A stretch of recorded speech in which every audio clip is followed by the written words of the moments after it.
ಓಂ ಶ್ರೀ ಗುರು ಬಸವಲಿಂಗಾಯ ನಮಃ. ಸರ್ವರಿಗೂ ಶರಣು ಶರಣಾರ್ಥಿ. ಹೊಲೆಯೊಳಗೆ ಹುಟ್ಟಿ ಕುಲವನರಸುವ ಎಲ್ಲವೂ ಮಾತಂಗಿಯ ಮಗ ನೀನು. ಸತ್ತುದನು ಎಳೆವನು ಅದೆತ್ತಣ ಹೊಲೆಯ ಹೊತ್ತು ತಂದು ನೀವು ಕೊಲುವಿರಿ. ಶಾಸ್ತ್ರವೆಂಬುದು ಹೋತಿಂಗೆ ಮಾರಿ ವೇದವೆಂಬುದು ನಿಮಗೆ ತಿಳಿಯದು. ಕೂಡಲ ಸಂಗನ ಶರಣರು ಕರ್ಮವಿರಹಿತರು ಶರಣ ಸನ್ನಿಹಿತರು ಅನುಪಮ ಚರಿತರು. ಇವರಿಗೆ ತೋರಲು ಪ್ರತಿ ಇಲ್ಲವೋ. ಇದು ಬಸವಣ್ಣನವರ ಒಂದು ಅದ್ಭುತವಾದಂತಹ ವಚನ. ಭಾರತ ದೇಶದಲ್ಲಿ ಜಾತಿ ವರ್ಣ ವ್ಯವಸ್ಥೆ ಬಹಳ ಪ್ರಬಲವಾಗಿದ್ದಂತಹ ಕಾಲ. ಅದರಲ್ಲೂ ಅಸ್ಪೃಶ್ಯರನ್ನ ಅಂತ್ಯಜರು ಅಂತ ಅನ್ಸ್ಕೊಂಡಂಥವ್ರನ್ನ ಪ್ರಾಣಿಗಳಿಗಿಂತಲೂ ಕೀಳಾಗಿ ಕಾಣ್ತಾ ಇದ್ದಂತಹ ಕಾಲ 12ನೇ ಶತಮಾನಕ್ಕಿಂತ ಮುಂಚೆ. ಈಗ ಸ್ವಾತಂತ್ರ್ಯ ಬಂದ್ಮೇಲೆ ಅದು ಸಾಂವಿಧಾನಿಕವಾಗಿ ಅಪರಾಧ ಆಗಿದೆ. ಬರೇ ಕೀಳಾಗಿ ಕಾಣೋದಲ್ಲ, ಅವ್ರಿಗೇನಾದ್ರು ನಿಂದಿಸಿ ಮಾತಾಡಿದ್ರೆ ಕೂಡ ಅದು ಶಿಕ್ಷಾರ್ಹ ಅಪರಾಧ ಅಂತ ಆಗತ್ತೆ. ಮೀಸಲಾತಿ ಇದೆ, ಅವರಲ್ಲೂ ಅವ್ರಿಗೆ ವಿದ್ಯೆ ಕೊಟ್ಟರು, ಎಲ್ಲ ಅನುಕೂಲಗಳಾಗಿದೆ. ಆದ್ರೆ 800-900 ವರ್ಷಗಳ ಹಿಂದೆ ಬಹಳ ಕಠಿಣ ಇತ್ತು. ಅವತ್ತು ಬಸವಣ್ಣನವರೇನು ಮಾಡಿದಾರಲ್ಲ, ಎಲ್ಲರನ್ನು ಅನುಭವ ಮಂಟಪದಲ್ಲಿ ಕರ್ಕೊಂಡು ಕೂತಿದಾರಲ್ಲ, ತಾವು ವಾಸ ಮಾಡ್ತಾ ಇದ್ದಂತ ಮಹಾಮನೆ ಒಳಗಡೆ ಯಾವುದೇ ಜಾತಿ ಭೇದ ಇಲ್ಲದೆ ಎಲ್ಲರಿಗೂ ಪ್ರವೇಶ ಕೊಟ್ಟು, ಹೆಣ್ಣು ಮಕ್ಕಳಿಗೂ ಶಿಕ್ಷಣ ಕೊಟ್ಟು, ವಯಸ್ಕರರಿಗೂ ಶಿಕ್ಷಣ ಕೊಟ್ಟು ಏನು ಕ್ರಾಂತಿ ಮಾಡಿರಲ್ಲ, ಅದು ಬಹಳ ದೊಡ್ಡ ಕ್ರಾಂತಿ ಅವತ್ತಿಗೆ. ಆ ಕ್ರಾಂತಿಯ ಸಂದರ್ಭದಲ್ಲಿ ಸಿಡಿದಂತ ಒಂದು ಕಿಡಿ ವಚನ. ಹೊಲೆಯೊಳಗೆ ಹುಟ್ಟಿ ಕುಲವನರಸುವೆ ಎಲ್ಲವೋ ಮಾತಂಗಿಯ ಮಗನೇ.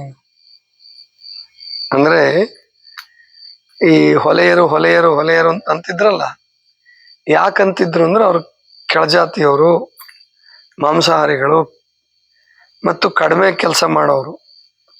ಮಲ ಹೊರ್ತಕ್ಕಂಥ ಕೆಲಸ, ಸತ್ತದ ಪ್ರಾಣಿಗಳನ್ನ ಎಳ್ಕೊಂಡು ಹೋಗ್ತಕ್ಕಂಥ ಕೆಲಸ, ಅವುಗಳ ಚರ್ಮ ತೆಗೆದು ಪಾದರಕ್ಷೆ ಮಾಡ್ತಕ್ಕಂಥವ್ರು, ಇಂಥವ್ರನ್ನು ಹೊಲೆಯರು ಅಂತಿದ್ರು. ಆದ್ರೆ ಬಸವಣ್ಣವ್ರು ಎಂತ ಪ್ರಶ್ನೆ ಮಾಡ್ತಾರಂದ್ರೆ, ಹೆಣ್ಮಕ್ಳಿಗೂ ಕೂಡ ಆ ಲೆಕ್ಕಕ್ಕೆ ಇಟ್ಬಿಟ್ಟಿದ್ರು ಅವರು. ಅವರು ಶೂದ್ರರು, ರಜಸ್ವಲೆಯರಾಗ್ತಾರಲ್ಲ, ಅಂದ್ರೆ ಮುಟ್ಟಾಗ್ತದಲ್ಲ, ಮೆನೋಪಾಸ್ ಆಗೋದಕ್ಕೆ, ಆ ಮೆನ್ಸಸ್ ಆಗೋದಕ್ಕೆ ಅದನ್ನ ಹೋಲಿಕೆ ಕೊಟ್ಬಿಟ್ಟು ಅವ್ರನ್ನು ಶೂದ್ರ ಲೆಕ್ಕದಲ್ಲಿ ಇಟ್ಟಿದ್ರು. ದೀಕ್ಷೆ ಇರ್ಲಿಲ್ಲ. ಅದಕ್ಕೇನ್ ಕೇಳ್ತಾರ ಅವರು, ಕುಲ ಕುಲ ಅಂತೀಯಲ್ಲಪ್ಪ, ಹೊಲೆಯೊಳಗೆ ಹುಟ್ಟಿ ಕುಲವನ್ನರಸುವೆ. ನೀನು ಹುಟ್ಟು ಬಂದಿರೋದೇ ಹೊಲೆ ಒಳಗೆ, ಇನ್ ಕುಲ ಏನರಸ್ತೀಯ ಹೆಂಗ್ ಕೇಳ್ತಾರ ನೋಡಿ. ಹೊಲೆಯೊಳಗೆ ಹುಟ್ಟಿ ಕುಲವನ್ನರಸುವೆ ಎಲ್ಲವೋ ಮಾತಂಗಿಯ ಮಗ ನೀನು. ಮಾತಂಗಿ ಅಂದ್ರೆ ಹೊಲೆಯರ ದೇವತೆ. ಆಕೆ ಕೀಳು ಅಂತ ತಿಳ್ಕೊಂಡು ಆ ಕೆಳಗಿನ ಜನ ಪೂಜೆ ಮಾಡ್ತಕ್ಕಂತಹ ದೇವತೆಯ ಮಗ ನೀನು. ನೀನು ಅದರಲ್ಲೇ ಹುಟ್ಟು ಬಂದಿರೋದು, ಮಾತಂಗಿಯ ಮಗ ನೀನು. ಸತ್ತುದನು ಎಳೆವನು ಅದೆತ್ತಣ ಹೊಲೆಯ ಹೊತ್ತು ತಂದು ನೀವು ಕೊಲುವಿರಿ. ಎಂತ ಅದ್ಭುತವಾದ ಮಾತು ಹೇಳ್ತಾರೆ ನೋಡ್ರಿ. ಅಂದ್ರೆ ಅವರು ಸತ್ತು ಪ್ರಾಣಿಗಳು, ದನ ಸತ್ತಿದ್ರೆ, ಆಡು ಸತ್ತಿದ್ರೆ, ಕುರಿ ಸತ್ತಿದ್ರೆ ಎಳ್ಕೊಂಡು ಹೋಗ್ತಿದ್ರು, ಊರು ಸ್ವಚ್ಛ ಮಾಡ್ತಿದ್ರು. ಅವ್ರನ್ನು ಹೊಲೆಯರು ಹೊಲೆಯರು ಅಂತೀರ ನೀವು. ಸತ್ತುದನು ಎಳೆವನು ಅದೆತ್ತಣ ಹೊಲೆಯ ಹೊತ್ತು ತಂದು ನೀವು ಕೊಲುವಿರಿ. ಯಜ್ಞ ಯಾಗಗಳ ಹೆಸರಿನಲ್ಲಿ ಜೀವಂತ ಪ್ರಾಣಿಗಳನ್ನ ಹೊತ್ಕೊಂಡು ಬಂದು ನೀವು ಕೊಲ್ತಿರಲ್ಲಪ್ಪ. ಶಾಸ್ತ್ರವೆಂಬುದು ನಿಮಗೆ ತಿಳಿಯದು. ಶಾಸ್ತ್ರ ಅನ್ನೋದು ಅರ್ಥನೇ ಮಾಡ್ಕೊಂಡಿಲ್ಲ. ಶಾಸ್ತ್ರವೆಂಬುದು ಹೋತಿಂಗೆ ಮಾರಿ ವೇದವೆಂಬುದು ನಿಮಗೆ ತಿಳಿಯದು. ಅಂದ್ರೆ ಶಾಸ್ತ್ರ ಅಂತಕ್ಕಂಥದ್ದು ನೀವೇನು ಹೇಳ್ತಾ ಇದ್ದೀರಲ್ಲ, ಅದು ಯಾಕೆ ಶಾಸ್ತ್ರ ಹೇಳ್ತೀರಾ? ನಿಮ್ಮ ನಾಲಿಗೆ ಚಟ ತೀರಿಸ್ಕೊಳ್ಳೋದಕ್ಕೆ, ಹೋತವನ್ನ ಕೊಂದು ಅದಕ್ಕೆ ಮೋಕ್ಷ ಕೊಡ್ತೀವಿ, ಅದಕ್ಕೆ ಸ್ವರ್ಗಕ್ಕೆ ಹೋಗುತ್ತೆ ಅಂತ ಹೇಳ್ತೀರಲ್ಲ, ಅದೆಲ್ಲ ಒಪ್ಪೋತಕ್ಕಂಥ ಮಾತಲ್ಲ. ನಿಮಗೆ ಶಾಸ್ತ್ರ ಅನ್ನೋದೇ ತಿಳಿಯೋದಿಲ್ಲ. ಶಾಸ್ತ್ರವೆಂಬುದು ಹೋತಿಂಗೆ ಮಾರಿ, ವೇದವೆಂಬುದು ನಿಮಗೆ ತಿಳಿಯದು.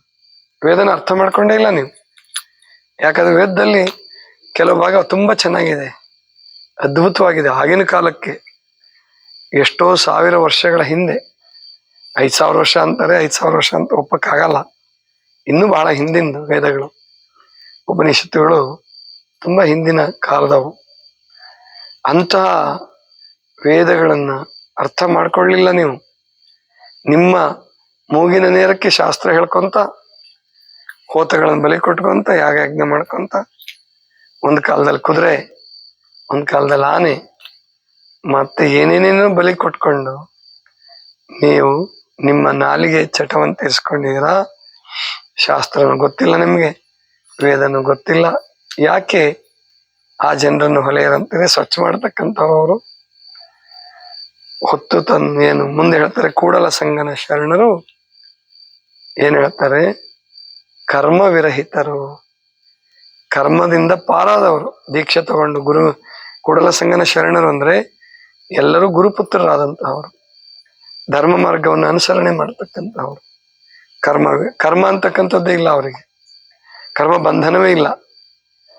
ನೀವು ಭಗವದ್ಗೀತೆಯಲ್ಲಿ ಹೇಳಿದಾಗೆ ಕರ್ಮ ಫಲವನ್ನು ಬಯಸಬೇಡ, ಕರ್ಮ ಮಾಡು ಅಂತ ಹೇಳ್ತಿದ್ದಾರೆ. ಅದಕ್ಕಿಂತ ಚೆನ್ನಾಗಿ ಮಾಡಿದಾರ ಅವರು. ಆದ್ರಿಂದ ಕರ್ಮ ವಿರಹಿತರು, ಶರಣ ಸನ್ನಿಹಿತರು, ಶರಣ ಸಂಘದಲ್ಲಿರ್ತಕ್ಕಂಥವ್ರು, ದಿನನಿತ್ಯ ಶಿವಾನುಭವ ಗೋಷ್ಠಿ ಮಾಡ್ತಕ್ಕಂಥವ್ರು, ಲಿಂಗ ಪೂಜೆ ಕಾಯಕದಲ್ಲಿ ನಿರತರಾದಂಥವ್ರು, ಶರಣ ಸನ್ನಿಹಿತರು, ಅನುಪಮ ಚರಿತರು. ಅವರ ಗುಣಕ್ಕೆ ಯಾರಿಗೂ ಹೋಲಿಕೆ ಕೊಡ್ಲಿಕ್ಕೆ ಬರಲ್ಲ. ಅನುಪಮ ಅಂದ್ರೆ ಉಪಮೆ ಇಲ್ಲದವರು. ಚರಿತರು ಅಂದ್ರೆ ಅಂತ ನಡೆನುಡಿ ಸಂಪಾದಕರು. ಯಾಕಂದ್ರೆ ಅವ್ರ ಪರಧನ, ಪರ ಸ್ತ್ರೀ, ಪರದೈವಗಳಿಗೆ ಆಸೆ ಮಾಡದಂತವ್ರಲ್ಲ. ಆದ್ರಿಂದ ಕೂಡಲ ಸಂಗನ ಶರಣರು ಅವರು ಅನುಪಮ ಚರಿತರು, ಶರಣ ಸನ್ನಿಹಿತರು, ಕರ್ಮ ವಿರಹಿತರು. ಅವರಿಗೆ ತೋರಲು ಪ್ರತಿ ಇಲ್ಲವೋ. ಅವ್ರಿಗೆ ಯಾರಿಗೂ ಹೋಲಿಕೆ ಕೊಡಕ್ ಬರಲ್ಲ. ನೀವ್ಯಾರೋ ನೀವು ಅವ್ರಿಗೆ ಕೀಳು ಅಂತಿರಲ್ಲ, ನೀವು ಅವ್ರಿಗೆ ಸರಿ ಸಮಾನರಾಗೆ ಆಗಕ್ಕೂ ಬರಲ್ಲ ನಿಮಗೆ ಅಂತ ಹೇಳ್ಬಿಟ್ರು. ಪ್ರಾಯಶಃ ಈ ಮಾತನ್ನ ಬೇರೆಯವ್ರು ಯಾರಾದ್ರೂ ಹೇಳಿದ್ರೆ, ಸಂಘಟನೆ ಇಲ್ಲದೆ ಹೇಳಿದ್ರೆ, ಅವ್ರ ಕಥೆನೇ ಮುಗಿಸ್ಬಿಡ್ತಿದ್ರು ನಾವು ಆಗಿನ ಕಾಲದಲ್ಲಿ. ಆದ್ರೆ ಬಸವಣ್ಣನವರು ಹಿಂದೆ ಶರಣ ಸಮೂಹ ಇತ್ತು, ಪರಮಾತ್ಮನ ಅನುಗ್ರಹ ಇತ್ತು, ಅವತಾರಿ ಪುರುಷರು ಅಂತ ಪ್ರಸಿದ್ಧರಾಗಿದ್ರು. ಎಲ್ಲದಕ್ಕಿಂತ ಹೆಚ್ಚಾಗಿ ರಾಜ್ಯದ ಅಧಿಕಾರ ಇತ್ತು. ದಂಡನಾಯಕರಾಗಿದ್ರು ಅಥವಾ ಮಂತ್ರಿ ಆಗಿದ್ರು. ಮೊದಲು ಹಣಕಾಸು ಮಂತ್ರಿ ಆಗಿದ್ರು, ಮುಂದೆ ದಂಡನಾಯಕರಾದ್ರು, ಪ್ರಧಾನಮಂತ್ರಿಗಳಾದ್ರು.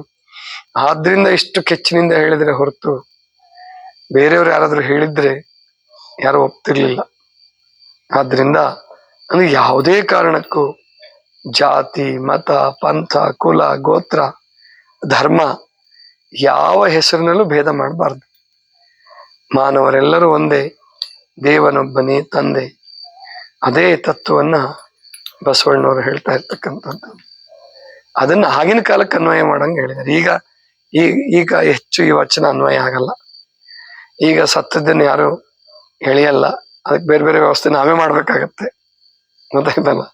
ನಾವು ಗೋಶಾಲೆ ಮಾಡಿದ್ರೆ, ನಾವು ಪ್ರಾಣಿಗಳನ್ನ ಅದನ್ನ ಯಾರಾದ್ರೂ ವ್ಯಾಪಾರಕ್ಕೆ ಖರೀದಿಗೆ ತಗೊಂಡು ಹೋಗ್ಬೋದಷ್ಟೇ. ಅವತ್ತು ಖರೀದಿ ವ್ಯಾಪಾರ ಏನು ಇರ್ಲಿಲ್ಲ. ಅವತ್ತು ಇಷ್ಟು ವ್ಯಾವಹಾರಿಕತೆ, ಇಷ್ಟು ವ್ಯಾಪಾರಿ ಬುದ್ಧಿ ಬೆಳೆದಿರ್ಲಿಲ್ಲ ಮನುಷ್ಯನು. ಆದ್ರಿಂದ ಅದನ್ನ ಶೂದ್ರರು ಅನ್ನಿಸ್ಕೊಂಡಿರ್ತಕ್ಕಂಥವ್ರು, ಅಂತ್ಯಜರು, ಶೂದ್ರರು ಅಲ್ಲ ಅಂತ್ಯಜರು ಅಂತ ಕರಿತಿದ್ರು, ಅಸ್ಪೃಶ್ಯ ಅಂತ ಕರಿತಿದ್ರು. ಅವ್ರ ನೆರಳು ಬೀಳ್ಬಾರ್ದು, ಅವ್ರ ಕಿವಿ ಶಬ್ದ ಕೇಳಬಾರ್ದು, ಇಂತಹ ಏನೇನೋ ವೇದ ಓದಬಾರ್ದು. ಅವರಿಗೆ ವೇದ ಓದಿದ್ರೆ ಅಥವಾ ಸಂಸ್ಕೃತ ಉಚ್ಚಾರಣೆ ಮಾಡಿದ್ರೆ ನಾಲ್ಗೆ ಕತ್ತರಿಸ್ಬೇಕು. ಇಂತಹ ಕೆಟ್ಟ ಪದ್ಧತಿಗಳಿದ್ವು. ಅಂತಹ ಸಂದರ್ಭದಲ್ಲಿ ಹೇಳಿರ್ತಕ್ಕಂಥ. ಆದ್ರೆ ನಾವು ಇದನ್ನ ತಿಳ್ಕೊಂಡಿರ್ಬೇಕು. ಯಾಕೆ ತಿಳ್ಕೊಂಡಿರ್ಬೇಕು ಅಂದ್ರೆ, ಮತ್ತು ಅವಕಾಶ ಸಿಕ್ಕಾಗ ಈ ಮನಸ್ಸು ನಾನು ಶ್ರೇಷ್ಠ ಹೆಂಗಾಗ್ಬೋದು ಮುಂದೆ ಅಂದ್ರೆ, ಯಾವತ್ತೋ ಒಂದು ಕಾಲದಲ್ಲಿ ಕೆಳಗಿನ ಜನಾಂಗಕ್ಕೆ ಸೇರಿದವ್ರೆ ಎಲ್ಲವನ್ನೂ ಮರೆತು ಇನ್ನೊಬ್ಬರನ್ನ ಕೀಳು ಮಾಡ್ತಕ್ಕಂಥ ಪ್ರಸಂಗ ನಡಿಬಹುದು. ಹಂಗೂ ಆಗ್ಬಾರ್ದು. ಯಾವ ದೃಷ್ಟಿಯಿಂದನೂ ಕೀಳನ್ನ ಮಾಡಬಾರ್ದು. ಒಂದು ಹೊಸ ಜಾತಿ ವ್ಯವಸ್ಥೆ ಹುಟ್ಟಾಕ್ಬಾರ್ದು. ಮಾನವರೆಲ್ಲರೂ ಈ ಪಾಶ್ಚಿಮಾತ್ಯರಲ್ಲೂ ಕೂಡ ಜಾತಿ ವ್ಯವಸ್ಥೆ ಇಲ್ಲ ಅಂತ, ಅವರಲ್ಲೂ ಇದೆ, ಬೇರೆ ತರ ಇದೆ. ಮುಸಲ್ಮಾನರಲ್ಲೂ ಜಾತಿಗಳಿದಾವೆ ಅಂತ ಹೇಳ್ತಾರೆ, ಕ್ರಿಶ್ಚಿಯನ್ರಲ್ಲೂ ಜಾತಿಗಳಿದೆ ಅಂತ ಹೇಳ್ತಾರೆ.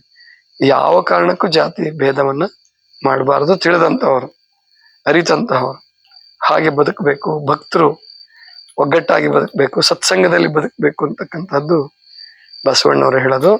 ಈಗ ನಾವು ಭಾರತ ದೇಶದವರೆಲ್ಲರೂ ರಾಷ್ಟ್ರಪ್ರಜ್ಞೆ ಇರಲಿ, ರಾಷ್ಟ್ರ ಒಂದು ಕುಲ. ಯಾಕಂದ್ರೆ ಭಾರತೀಯರು ಯಾರ ಮೇಲೆ ಯುದ್ಧಕ್ಕೆ ಹೋಗಲ್ಲ, ಮೊದಲಿಗೆ ಬಂದಾಗಂತೂ ನಾವು ರಕ್ಷಣೆ ಮಾಡ್ಕೊಳ್ಳೇಬೇಕು, ಯುದ್ಧ ಮಾಡ್ಲೇಬೇಕು. ಆದ್ರೆ ನಾವು ಮೊದಲು ಕಾಲ್ ಕೆರೆದು ಹೋಗೋದಿಲ್ಲ. ಆದ್ರಿಂದ ಈ ರೀತಿಯಾಗಿ ರಾಷ್ಟ್ರಭಕ್ತರಾಗಿ ರಾಷ್ಟ್ರದಲ್ಲಿ ಬದುಕ್ತಕ್ಕಂತಹ ಸಂವಿಧಾನದತ್ತ ಅಧಿಕಾರ ಪಡೆದಂತವರೆಲ್ಲರೂ ಒಂದೇ ಎನ್ನುವಂತಹ ಭಾವದಿಂದ ಬದುಕಬೇಕು. ಇದಿಷ್ಟು ಇವತ್ತಿನ ಚಿಂತನ. ಸರ್ವರಿಗೂ ಶರಣ ಶರಣ.